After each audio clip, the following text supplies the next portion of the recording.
Hello प्यारे बच्चों, कैसे हैं आप सभी लोग। तो प्यारे बच्चों, जैसा कि आपको पता है, आज मैं आपके सामने एक अमेजिंग टॉपिक लेके आया हूं जिसके बिना मैथमेटिक या अर्थमेटिक बिल्कुल अधूरी है। तो आज हम लोग बात करने वाले हैं my dear students, linear equation, basic of math. आप चाहे किसी भी क्लास में हो, ये आपके हर क्लास के बच्चों के लिए इंपॉर्टेंट है। चाहे आप कंपटीशन की तैयारी कर रहे हो, चाहे अभी आप एकेडमिक्स में हो, तो हर क्लास के बच्चों के लिए ये बेसिक ऑफ मैथ्स की मैं सीरीज लेके आया हूँ, जहाँ पे हम लोग आज के टॉपिक में डिस्कस करेंगे सर लीनियर इक्वेशन। ठीक है, बहुत बार आपने पढ़ा होगा, लेकिन आज आज की क्लास में पढ़ने के बाद आपको सारे डाउट एकदम क्लियर हो जाएंगे। तो माय डियर स्टूडेंट्स, अगर हम बात करें सर लीनियर इक्वेशन है क्या, जैसे मैं एक थोड़ा सा एग्जांपल लूं, आइए समझते हैं एग्जांपल क्या है। जैसे मैंने आपको बोला कि बताइए, सबसे पहले हम इक्वेशन का मतलब समझते हैं। ठीक है, इक्वेशन का मतलब अगर हम समझें तो इक्वेशन का मतलब होता है सर तराजू। ठीक है, इक्वेशन का मतलब होता है सर तराजू। ठीक है, जैसे सर तराजू का मतलब क्या है, इक्वेशन का मतलब क्या है, नहीं समझ में आइए देखते हैं। जैसे मैंने लिखा ये 4x की पावर 1। ठीक है, तो क्या ये हमारा लीनियर इक्वेशन है? बिल्कुल नहीं, क्योंकि सर ये इक्वेशन नहीं है, ये केवल एक वेरिएबल्स लिखा हुआ है। ठीक है, तो ये हमारा इक्वेशन नहीं है। अगर मैं इसी को ऐसे लिखता हूं सर 4x इक्वल टू 0, तो ये हमारा क्या बन गया सर, ये हमारा इक्वेशन बन गया। क्या बन गया माय डियर फ्रेंड्स? इक्वेशन बन गया। तो बात क्लियर हुई। तो अगर हम बात करें सर कोई भी इक्वेशन में आप कैसे पहचानेंगे कि वो लीनियर है, तो आपको दो चीजें ध्यान में रखना है। जैसे अगर मैं बात करूं कि सर यहाँ पे कुछ वेरिएबल्स होंगे, यहाँ पे वेरिएबल्स होंगे और उसके ऊपर सर पावर लगी होगी, उसके ऊपर सर क्या लगी होगी, पावर लगी होगी। तो अगर हम पावर की बात करते हैं तो जो लीनियर इक्वेशन की सर हाईएस्ट पावर होगी, जो लीनियर इक्वेशन की सर हाईएस्ट पावर होती है, याद रखेंगे, लीनियर इक्वेशन की जो हाईएस्ट पावर होगी 1, और इसी को हम लोग बोलते हैं सर डिग्री। क्या बोलते हैं सर? इसी को हम लोग बोलते हैं डिग्री। तो याद रखेंगे, कोई भी इक्वेशन अगर लीनियर इक्वेशन है तो उसकी डिग्री कितनी होगी? 1, मतलब उसकी हाईएस्ट पावर कितनी होगी? 1 होगी। जैसे आइए एग्जांपल देखते हैं। अगर मैं एग्जांपल की बात करूं तो मैं एक इक्वेशन लिखता हूं 4x प्लस 6 इक्वल टू 0। तो बताइए, यहाँ पे वेरिएबल है, वेरिएबल की हाईएस्ट पावर कितनी है सर? 1। तो ये हमारा कौन सा इक्वेशन हो जाएगा? लीनियर इक्वेशन हो जाएगा। हमारा कैसा इक्वेशन हो जाएगा my dear friends? Linear equation हो जाएगा। बात क्लियर है? जैसे आइए और आगे बात करते एग्जांपल। मैंने लिखा कि sir 4/x plus 6 equal to 0। तो बताइए, क्या ये हमारा इक्वेशन लीनियर है? सभी बच्चे बताएंगे, क्या ये हमारा इक्वेशन लीनियर है? तो आप कहेंगे सर ये x तो वेरिएबल है, पावर 1 है, तो क्या ये लीनियर हो सकता है? तो प्यारे बच्चों, आपका आंसर होगा हाँ सर, बिल्कुल हो सकता है, क्योंकि वेरिएबल की पावर कितनी है? 1 दिख रही है ना। वेरिएबल की पावर कितनी दिख रही है? 1 दिख रही है। लेकिन मेरे लाल, अगर आप इसको ऐसे लिखेंगे तो ये जब x ऊपर जाएगा तो -1 बनेगा, प्लस 6 इक्वल टू 0। तो x की पावर यहाँ पे कितनी आ रही है सर? -1 आ रही है। लेकिन कंडीशन क्या है कि अगर सर कोई भी लीनियर इक्वेशन है, अगर कोई भी लीनियर इक्वेशन है तो उसकी वैल्यू 1 होनी चाहिए, ना कि -1 होनी चाहिए। इसकी वैल्यू 1 होनी चाहिए, ना कि -1 होनी चाहिए। तो हम लोग ऐसे इक्वेशन को लीनियर इक्वेशन नहीं बोलेंगे। याद रखेंगे, ऐसे इक्वेशन को हम लोग लीनियर इक्वेशन नहीं बोलेंगे। क्या इतनी बात मेरी एकदम छप गई आपके दिमाग में? जल्दी से बताइए, क्या आप पहचानना सीख गए कि सर लीनियर इक्वेशन क्या है?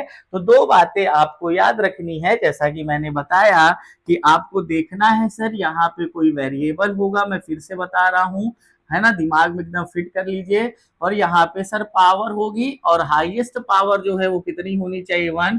तो इसी को हम लोग बोलते हैं सर डिग्री कितनी होनी चाहिए? 1 होनी चाहिए। ठीक है, तो यहाँ पे पावर 1 होनी चाहिए और -1 नहीं हो सकता। जैसे मैंने लिखा है ऐसे 4x2 प्लस 6। तो बताइए, क्या ये लीनियर इक्वेशन है?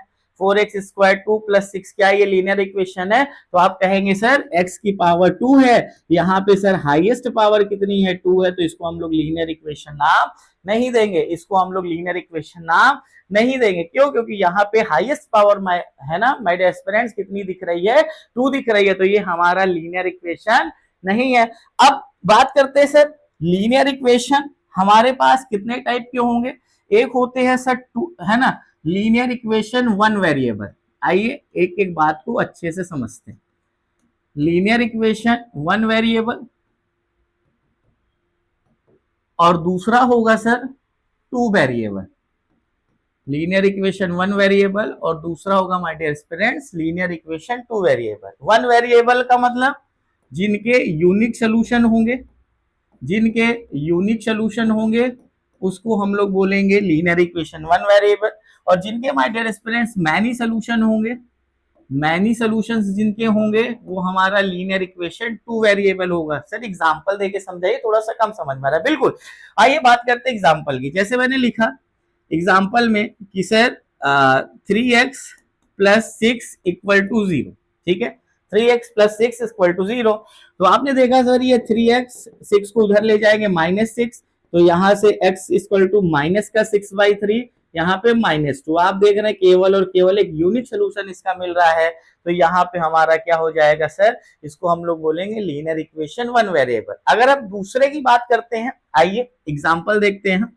अगर मैं दूसरे की बात करूं, ठीक है, गौर फरमाइएगा, अगर मैं दूसरे की बात करता हूं, जैसे मैंने लिखा कि x plus y equal to 3, ठीक है, x plus y equal to 3।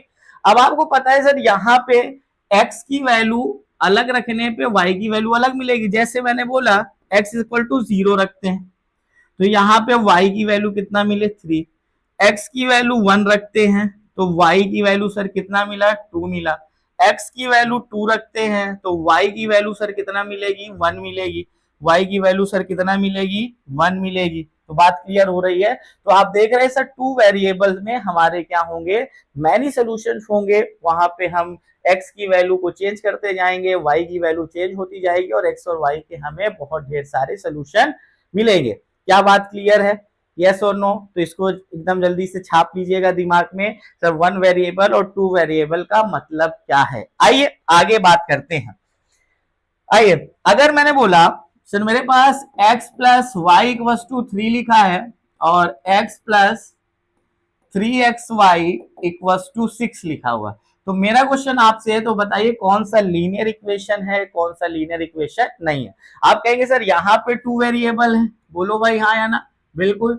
आप यहाँ पे कहेंगे यहाँ भी टू वेरिएबल है, यहाँ भी सर दो वेरिएबल है, यहाँ भी दो वेरिएबल है, तो आपके मन में क्वेश्चन आ रहा होगा सर यहाँ भी हाईएस्ट पावर 1 है, यहाँ भी हाईएस्ट पावर 1 है, मतलब इसकी डिग्री 1 है, इसकी डिग्री 1 है, यहाँ भी हाईएस्ट पावर 1 है, यहाँ भी इसकी डिग्री 1 है, सर वेरिएबल्स की डिग्री 1 है। तो आपके मन में क्वेश्चन आ रहा होगा सर ये दोनों हमारे क्या है, ये दोनों हमारे क्या है माय डियर फ्रेंड्स, दोनों हमारे लीनियर इक्वेशन है, लेकिन बिल्कुल नहीं।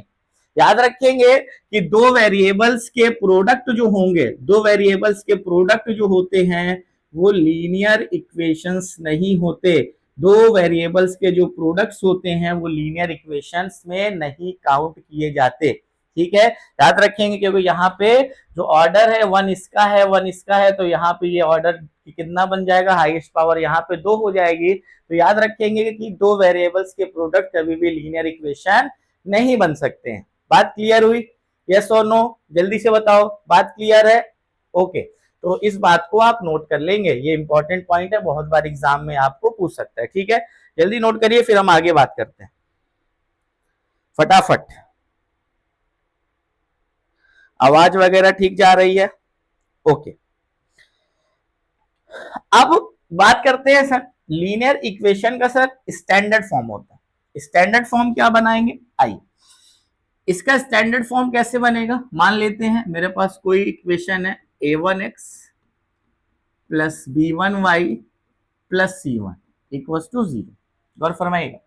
और एक मेरे पास दूसरा इक्वेशन है a2x plus b2y plus c2 equal to 0, ठीक है, a1x b1y plus c1 equal to 0 और a2x plus b2y plus c2 equal to 0। अब बात आ रही है सर यहाँ पे हम कैसे पहचानेंगे कि लीनियर इक्वेशन का कर्व कैसा होगा, क्या दो लीनियर इक्वेशन एक दूसरे को इंटरसेक्ट करेंगे, क्या दो लीनियर इक्वेशन एक दूसरे को इंटरसेक्ट करेंगे, क्या दो लीनियर इक्वेशन एक दूसरे के पैरेलल होंगे, क्या दो लीनियर इक्वेशन एक दूसरे के पैरेलल होंगे, क्या दो इक्वेशन एक दूसरे के पैरेलल होंगे, या दो इक्वेशन एक दूसरे को सर ओवरलैप करेंगे, या दो इक्वेशन एक दूसरे को सर क्या करेंगे, ओवरलैप करेंगे। ये कौन सी कंडीशन है, ओवरलैप करेंगे। तो कैसे हम इसको सर डिटरमाइन करेंगे, और कैसे हम पहचानेंगे कि इनके कितने सोल्यूशन है, अगर इंटरसेक्ट करेंगे तो क्या उनके कोई सोल्यूशन हो सकते हैं, अगर पैरेलल है तो क्या उनके कितने सोल्यूशन बनेंगे, अगर ओवरलैप है तो सर उनके कितने सोल्यूशन बनेंगे। इस बात के लिए मैं आपको एक तरीका बता रहा हूं, आइए गौर फरमाइएगा। तो पहला जो कॉन्सेप्ट है, आप चेक कर लेना A1 upon A2 does not equals to B1 upon B2। गौर फरमाइएगा, A1 अपॉन A2 मैंने क्या बोला कि वो B1 अपॉन B2 के इक्वल नहीं होगा, है ना। अगर A1 upon A2 B1 upon B2 अगर ये इक्वल नहीं है तो आप समझ जाना कि ये दो इक्वेशन आपको इंटरसेक्ट करेंगे। क्या करेंगे सर? इंटरसेक्ट करेंगे। और जब इंटरसेक्ट करेंगे तो इनके सर यूनिक सोल्यूशन मिलेंगे हमें। इनके सर कौन से सोल्यूशन मिलेंगे हमें? यूनिक सोल्यूशन मिलेंगे। जैसे मैंने बोला एक एग्जांपल मैंने लिया x plus 3y equals to 0 और मैंने लिखा 2x plus y equals to 0।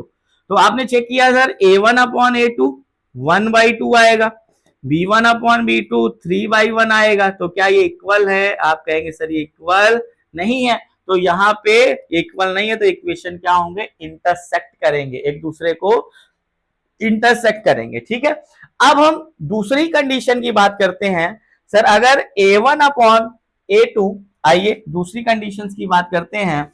अगर मेरे पास एक इक्वेशन है A1x B1y plus C1 equals to 0 और A2x plus B2y plus C2 equals to 0 है, तो माय डियर पेरेंट्स मेरे पास दो लीनियर इक्वेशन है। अगर sir A1 upon A2 equals to B1 upon B2 और does not equal to C1 upon C2 है, अगर ये कंडीशन आपको देखने को